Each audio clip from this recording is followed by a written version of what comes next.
ನಮಸ್ಕಾರ ಸ್ನೇಹಿತರೆ, welcome back to my YouTube channel. ಬನ್ನಿ ಇವತ್ತಿನ ಯಜಮಾನ ಹಾಗೂ ರಾಮಾಚಾರಿ ಮಿಲನ ಸಂಚಿಕೆಯಲ್ಲಿ ಏನೇನಾಗುತ್ತೆ ಅಂತ ನೋಡ್ಕೊಂಬರೋಣ.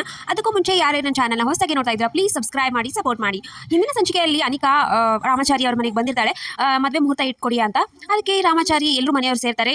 ನಾನು ಆಲ್ರೆಡಿ ನಿಮಗೆ ಹೇಳಿದಾಗೇ ನಮ್ಮ ಮದುವೆ ಮುಹೂರ್ತ ನೀವೇ ಇಡಬೇಕು, ಹಾಗೆ ಮದುವೆನೂ ನೀವೇ ನಡೆಸ್ಕೊಡ್ಬೇಕು ಅಂತ ಅನಿಕಾ ಹೇಳ್ತಾಳೆ. ಅದಕ್ಕೆ ಚಾರು ಇದೆಲ್ಲ ಆಗೋದಿಲ್ಲ, ನಡೀದೇ ಇರೋ ಮದುವೆಗೆ ನನ್ನ ಗಂಡ ಎಲ್ಲ ಮುಹೂರ್ತ ಇಟ್ಕೊಡೋದಿಲ್ಲ ಅಂತ ಚಾರು ಹೇಳ್ತಾಳೆ. ಅದಕ್ಕೆ ಅನಿಕಾ ಕೇಳ್ತಾಳೆ, ನಡೀದೇ ಇರೋ ಮದುವೆ ಅದೇ ಹೇಳ್ತಾ ಇದೆಯಾ ನೀನು? ಹೌದು, ನನ್ನ ಗಟ್ಸ್ ಫೀಲಿಂಗ್ ಹೇಳ್ತಾ ಇದೆ ಮದುವೆ ನಡೆಯೋದಿಲ್ಲ ಅಂತ.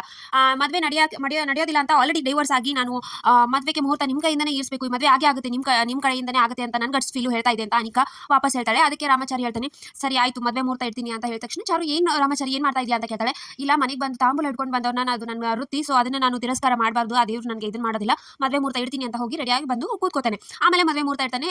ಈ ತಿಂಗಳು 23-24ಕ್ಕೆ ಇದಿದೆ, ಇದಾದ್ಮೇಲೆ 3 ತಿಂಗಳು ಮದುವೆ ಮುಹೂರ್ತ ಇಲ್ಲ ಅಂತ ಹೇಳ್ತಾನೆ. ಸರಿ ಆಯ್ತು, ಹಾಗಾದ್ರೆ ಇದು ದಿನಾಂಕ ಸರಿಯಾಗಿದೆ, ಮದುವೆನೂ ನೀವೇ ನಡೆಸ್ಕೊಡ್ಬೇಕು, ತಗೊಳ್ಳಿ ತಾಂಬೂಲ ಅಂತ ಹೇಳಿ ಇಬ್ರು ಸೇರಿ ತಾಂಬೂಲನ ಇಬ್ರು ಸೇರಿ ಚಾರು ಇಸ್ಕೊಳ್ಳೋಣ ಬಾ ಅಂತ ಹೇಳಿ ರಾಮಾಚಾರಿ ಇಸ್ಕೋತಾರೆ.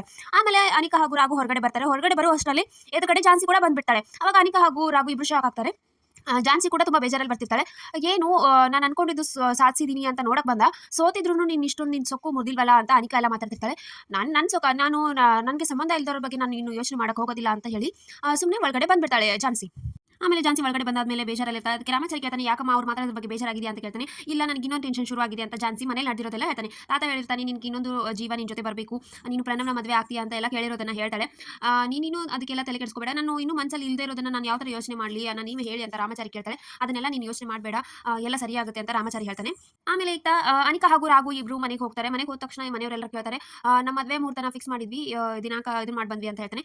ನಮ್ಗೆ ಹೇಳಿದ್ರೆ ನಾವು ಇದನ್ನ ಮಾಡ್ತಿದ್ವಲ್ಲ ಅಂತ ಮನೆಯವ್ರು ಕೇಳ್ತಾರೆ. ಅದಕ್ಕೆ ನೀವು ಇಷ್ಟು ದಿನ ಮಾಡಿರೋದನ್ನೇ ನೋಡಿದೀನಿ, ಅದಕ್ಕೆ ನಮ್ಮ ಮದುವೆನ ನಾನೇ ಮಾಡಬೇಕು ಅಂತ ಹೋಗಿದ್ದೆ ಅಂತ ಹೇಳ್ತಾನೆ. ಸರಿ ಆಯ್ತು, ಒಳ್ಳೇದಾಯ್ತು, ಎಲ್ಲ ಅನಿಕಾ ಮಾಡಿದಾಳೆ, ಅವಳ ಬಾಗಿಲವರೆಗೂ ಬಿಟ್ಟು ಬಾ ಅಂತ ರಾಘುನ ಕಳಿಸ್ತಾರೆ. ಆವಾಗ ಬಿಟ್ಟು ಬರಬೇಕಾದ್ರೆ ಅನಿಕಾ ಹೋದವಳು ವಾಪಸ್ ಬಂದು ರಾಘುಗೆ ಒಂದು ಕಿಸ್ ಮಾಡ್ತಾಳೆ. ಕಿಸ್ ಮಾಡಿ ಹೊರಟೋಗ್ತಾಳೆ.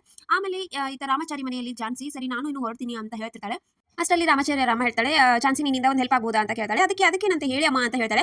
ನಮ್ಮ ಮನೆಯದು ಕುಲದೇವ್ರದ್ದು ಪೂಜೆ ಇದೆ, ಸೊ ಇವತ್ತು ನಾನು ರಾಮಾಚಾರಿ ಹೋಗ್ತಾ ಇದೀವಿ, ಮನೆಯಲ್ಲಿ ಚಾರು ತುಂಬು ಗರ್ಭಿಣಿದ್ದಾಳೆ, ನೀನು ಅವಳ ಜೊತೆ ಇರ್ತೀಯಾ ಇವತ್ತು ಅಂತ ಕೇಳ್ತಾನೆ. ಅದಕ್ಕೆ ಇರ್ತೀನಿ ಅಂತ ಹೇಳ್ತಾಳೆ. ಅದಕ್ಕೆ ರಾಮಾಚಾರಿ ಹೇಳ್ತಾನೆ, ಕುಲದೇವರ ಪೂಜೆ ರಾತ್ರಿನೇ ಇರುತ್ತೆ, ಪ್ರತಿ ಸಲ ನಾನು ಮುರಾರಿ ಹೋಗ್ತಾ ಇದ್ವಿ, ಆದರೆ ಈ ಸರಿ ಪರಿಸ್ಥಿತಿ ಸರಿ ಇಲ್ಲ, ಮುರಾರಿ ಅವಶ್ಯಕತೆ ಇಲ್ಲಿ ತುಂಬಾ ಇದೆ, ಸೊ ಅದಕ್ಕೆ ನಾನು ಅಮ್ಮ ಹೋಗ್ತಾ ಇದೀವಿ, ಸೊ ನೀನು ಜೊತೆಗಿದ್ದು ಇದು ನೋಡ್ಕೋ, ಮೊದಲೇ ಆ ಸೆಕ್ಷನ್ ಅವರು ಇನ್ನೂ ಸಿಕ್ಕಿಲ್ಲ ಪೊಲೀಸ್ ಅವ್ರಿಗೆ, ಸೊ ಅದಕ್ಕೆ ಸ್ವಲ್ಪ ಭಯ ಆಗ್ತಾ ಇದೆ ಅಂತ ಹೇಳ್ತಾರೆ. ನೀವೇನು ಟೆನ್ಷನ್ ಮಾಡ್ಕೋಬೇಡಿ ಅಣ್ಣ, ನಾವೆಲ್ಲ ಇದೀವಲ್ಲ, ಹೋಗಿ ಬನ್ನಿ ಅಂತ ಚಾನ್ಸಿ ಹೇಳ್ತಾಳೆ. ಸೊ ಇಷ್ಟಿತ್ತು ಇವತ್ತಿನ ಸಂಚಿಕೆ. ಸೊ ವಿಡಿಯೋ ಇಷ್ಟ ಆಗ್ತದೆ ಲೈಕ್ ಮಾಡೋದನ್ನ ಮರಿಬೇಡಿ. See next vlog. ಬಾಯ್.